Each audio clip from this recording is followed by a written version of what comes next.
推广太鲁阁族乐舞文化的传承，秀林乡公所于今年7月、8月办理秀林乡太鲁阁族乐舞人才培训计划，并于111年8月13号在太鲁阁族文创园区举办结训典礼。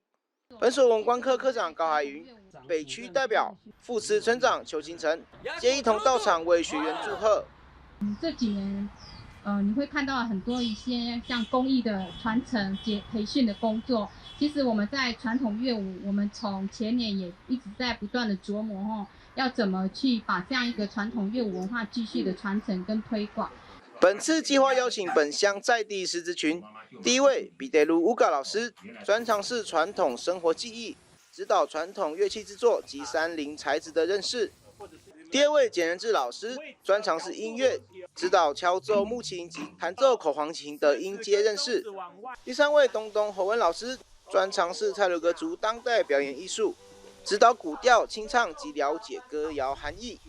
秀林乡长王玫瑰表示，在传统文化里，乐舞是很重要的一环。